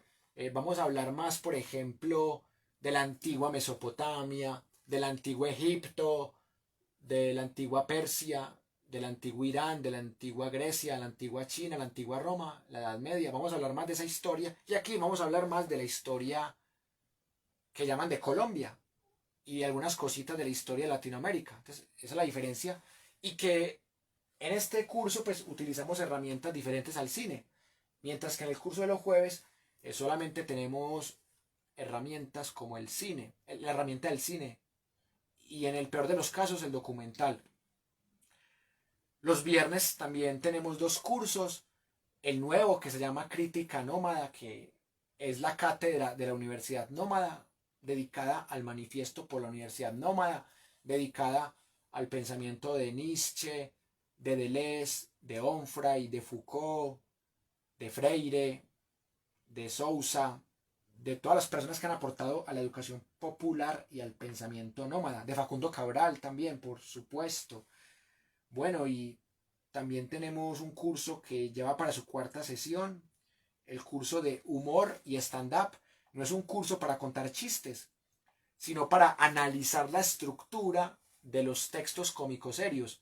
Estamos analizando las 14 características de la sátira menipea, vamos a analizar la comedia clásica, la comedia contemporánea, algunos conceptos del stand-up y de la retórica del humor, los colores del humor. Entonces les invito el viernes a las 8 de la noche en este mismo perfil de Facebook. Los sábados tenemos un curso del abecedario del rock. Lamentablemente el sábado pasado por temas familiares tampoco pude dar ese curso, pero este sábado sí lo vamos a tener a las 8 de la noche. Los domingos vamos a tener un curso de fútbol y política, hablar de cómo se relaciona el fútbol con el narcotráfico, el fútbol con las dictaduras, el fútbol con procesos de convivencia y de paz en el mundo. Es una mirada social e histórica cultural del fútbol. Y el lunes pues esperamos tener el de argumentación y el de gramática, que lamentablemente pues ayer no se pudo, pero esperemos que el próximo lunes sí podamos llevarlos a cabo. Finalmente pues le agradezco a la gente que se quedó conectada hasta el final, quienes quieran unirse a nuestro grupo de WhatsApp, que ya somos más de 180, es un grupo que no tiene spam, usualmente publicamos cosas estrictamente del proyecto, el grupo de WhatsApp que va a tener cada curso, y es un grupo de gente muy seria, se aportan cosas que son muy importantes, es un grupo que no te satura el celular. Entonces esperamos que se unan al grupo de WhatsApp, me escriban por el interno. Un saludo para Andrómeda, que por aquí vi que reaccionó. Un saludo también para Zaira Sierra, que por aquí también está siguiendo la página. Un saludo para Francelit Zapata Bolívar, que por aquí también veo que reaccionó. Qué bueno ver tanta gente. También quiero que le hablen de este proyecto a alguien. O sea, a la mamá, al papá, al mejor amigo, la mejor amiga, al novio, a la novia, al esposo, a la esposa, al vecino. O sea, que me ayuden a regar este proyecto por toda parte, porque nosotros queremos ser la universidad nómada más grande del mundo. Vamos a tomarnos Facebook, que es la red social más usada. Estamos empezando a tomarnos desde este año YouTube. En WhatsApp ya tenemos un grupo general y vamos a crearle un grupo de WhatsApp a cada curso, con todas las medidas, con todas las implicaciones para que no se nos vayan a meter otra vez los piratas informáticos. Un saludo muy especial para Vanessa Álvarez y Fuentes, que por aquí vi que mandó una solicitud de amistad. Bienvenida. Bueno, mi conclusión es que la historia, como cualquier otro conocimiento, nunca se termina de aprender, pero que aquí vamos a aprender un poquito de historia, de herramientas para pensar la historia y para enseñar la historia, como en el curso de los jueves. Este curso es un complemento porque es la historia nuestra, no la historia de los egipcios ni de los griegos. Entonces esa es la diferencia fundamental, y también que aquí no tenemos en cuenta el cine, sino en el otro curso, pero son cursos que tienen objetivos muy parecidos. Bueno, qué bueno que Zaira Sierra reaccionó, qué rico que se una a nuestro grupo de WhatsApp, que sigan nuestro canal de YouTube que se llama Universidad Nómada de Colombia. También les voy a compartir el enlace a quienes quieran. Un saludo para Leo Meneses, que creo que no lo había visto nunca por aquí, o sí. No, Leo Meneses, no, apenas lo voy a agregar. Carlos Cueto Escobar dice colombiano, qué bacano leer autores colombianos. Claudia, gracias a ti, el gusto también es mío compartir con ustedes. Como siempre, yo aprendo bastante acá y conozco nuevas referencias, conozco nuevas personas, entonces es muy rico este espacio para mí. Mañana a las 6 de la tarde, en este mismo perfil de Facebook, les espero para que escuchemos estos maravillosos vinilos. Vea, vamos a escuchar a Rodrigo Correa Palacio, uno de los mejores periodistas y locutores y uno de los mejores declamadores de poemas. Vamos a escuchar al señor Rodrigo, de pronto vamos a escuchar otra vez algo de Fausto Cabrera, vamos a escuchar también algo de Manuel Bernal, otro de los grandes declamadores hispanoamericanos. No, es que mejor dicho, no les hago más spoiler. Mañana a las 6 y luego a las 8 hacemos el momento de la música que usualmente no está en YouTube, o si está en YouTube, está de manera muy restringida o muy limitada. Un saludo para Elian Beltrán López, que por aquí veo que reaccionó. Gracias, hombre, por apoyar este proyecto. Bueno, fue un rato muy agradable, me voy muy contento con nuevos aprendizajes, con nuevas personas que se unieron a la página, que se unieron al proyecto, que se van a unir al grupo de WhatsApp, que se van a suscribir al canal de YouTube. Me voy muy contento con este ratico que compartí con ustedes. Fueron 2 horas bastante agradables, en donde pudimos hablar de 5 puntos fundamentales de nuestra metodología, de nuestra concepción historiográfica de las guerras civiles y del conflicto armado en Colombia. Por aquí me llega un último comentario.